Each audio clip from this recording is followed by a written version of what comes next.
Assalamualaikum warahmatullahi wabarakatuh. Gimana kabar Anda, kawan? Semoga Anda sehat walafiat. Saya akan membahas tentang atau menyikapi tentang demonstrasi yang sekarang marak, yaitu pendemo dari tenaga pengajar atau pahlawan tanpa tanda jasa, yaitu guru honorer yang mengajar di sekolah-sekolah swasta atau madrasah atau pondok pesantren, di mana gajinya atau upahnya dari dulu sampai sekarang gitu-gitu saja, tidak sesuai atau tidak sama atau tidak disamaratakan dengan guru-guru atau tenaga pengajar yang mengajar di sekolah negeri. Bagaimana kita menyikapi ini? Kita bisa membahasnya dari dua sisi. Yang pertama, sisi agama, bagaimana menilainya, dan yang kedua dari sisi formalitas. Yang pertama kita bahas dulu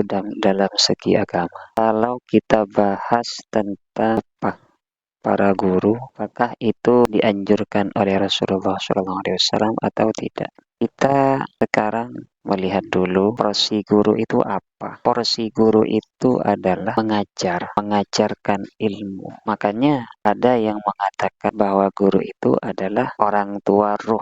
Orang tua ruhani itu adalah guru. Selain kita punya hutang kepada kedua orang tua kita yang sudah melahirkan dan juga merawat kita sampai besar, kita juga punya hutang kepada guru-guru kita, karena beliaulah yang telah mengarahkan kita untuk sampai mengenal Allah, mengenal Tuhan, mengenal siapa yang buat kita dan menciptakan kita. Itu beliau yang memperkenalkan. Ya, meskipun ada orang tua yang sudah memperkenalkan terlebih dahulu, kan, tetapi tidak begitu seluas penjelasan dari bapak guru kita yang ada di sekolah, baik itu formal ataupun yang ada di swasta. Menyikapi tentang hal ini, jika kita meniru Rasulullah SAW, itu ada yang bisa, tapi kebanyakan tidak bisa meniru. Kebanyakan, meskipun ada segelintir dari mereka yang bisa meniru beliau. Bagaimana beliau Rasulullah SAW? Rasulullah SAW mengajarkan ilmu kepada kita dan sampai pada kita saat ini melalui guru-guru kita, dari guru-guru kita ke guru-guru beliau, ke guru-guru-gurunya sampai kepada Rasulullah SAW. Inilah yang disebut dengan nasab ilmu. Bagaimana Rasulullah mengajarkan atau memperkenalkan Allah kepada kita, memperkenalkan segala yang dihalalkan oleh Allah dan segala yang diperintahkan oleh Allah. Apakah beliau Rasulullah SAW minta upah? Di dalam Al-Quran disebutkan, katakanlah wahai Muhammad, ku tidak minta kepada kalian ajron, upah, kecuali kasih sayang dalam kekerabatan. Jadi Rasulullah mengajarkan sesuatu kepada siapapun itu tanpa pamrih, tanpa minta bayaran, tanpa minta upah. Dikasih iya, tidak dikasih pun tidak apa-apa. Itulah Rasulullah SAW. Kalau kita meniru beliau dengan segala kemampuan kita, maka insya Allah kita akan mendapatkan yang lebih baik dari upah-upah yang diberikan oleh pemerintah atau orang-orang lain kepada kita. Karena ya maaf saja ya, kayaknya pahlawan tanpa tanda jasa. Kalau sudah ada demo seperti ini, itu di mana letak pahlawan tanpa tanda jasanya, itu di mana? Kan seakan-akan kita kok tidak malu gitu, kok tidak malu dengan mendemonstrasi pemerintah, minta upah dinaikkan, sedangkan mengajarnya bukan di negeri tapi di swasta. Gimana kalau mengajar di swasta? Kebanyakan itu adalah pondok-pondok pesantren atau madrasah. Di situ untuk menjunjung tinggi harkat dan martabat pondok pesantren. Jadi kalau mau minta upah, itu kayaknya tidak elok, kayaknya tidak baik. Karena seakan-akan mengajarnya itu bukan tanpa tanda jasa. Jadi seakan-akan kalau kita minta untuk dinaikkan upah kepada pemerintah, yang pertama, kita seakan-akan butuh kepada manusia, butuh pemberiannya, bukan butuh kepada Allah. Yang kedua, harkat dan martabat pondok pesantren itu akan rendah kayaknya, karena mengajarnya di pondok pesantren.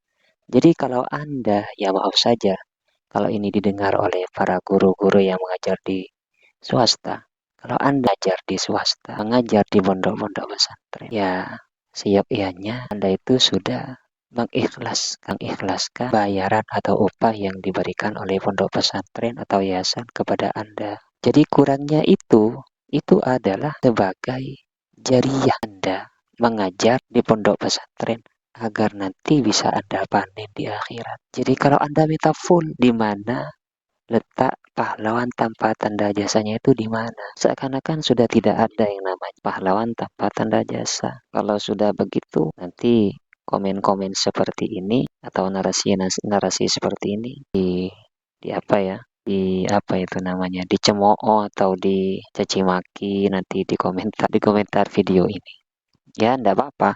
Yang penting saya menyampaikan. Anda berpendapat seperti apa ya silakan. Tapi menurut saya ya kayaknya tidak elok lah. Kayaknya tidak pantas lah begitu. Kalau Anda berjuang di jalan Allah, yang namanya mengajar itu kan berjuang. Berjuang mencerdaskan putra dan putri bangsa ini agar mengenal sesuatu hingga nanti sampai kepada mengenal Allah. Apalagi Anda mengajarnya di madrasah yang notabene itu adalah menjalankan perjuangan untuk meneruskan tindak lampah Rasulullah SAW. Jadi saya rasa kalau Anda demo tidak terima dengan bayaran atau upah yang sudah diberikan kepada Anda, maka itu seakan-akan menurunkan citra pondok pesantren, menurunkan citra madrasah. Seakan-akan madrasah atau pondok pesantren itu butuh upah dari pemerintah. Padahal perjuangan pondok pesantren dari awal kebanyakan itu adalah jerih payah dari pengasuhnya. Kalaupun itu ada dari pemerintah, tapi tidak sebanyak dari pengorbanan pengasuh.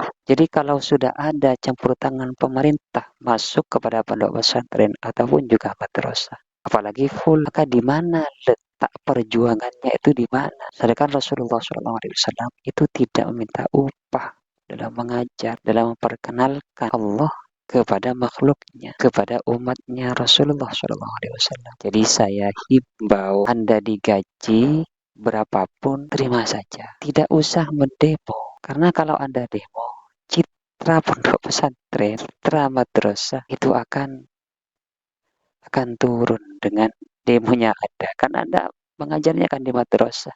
Jadi lebih baik Anda terima saja apa yang sudah menjadi bagian Anda. Mungkin itu saja yang bisa saya sampaikan. Billahi taufiq wal hidayah wa iyyakum wal inayah. Wassalamualaikum warahmatullahi wabarakatuh.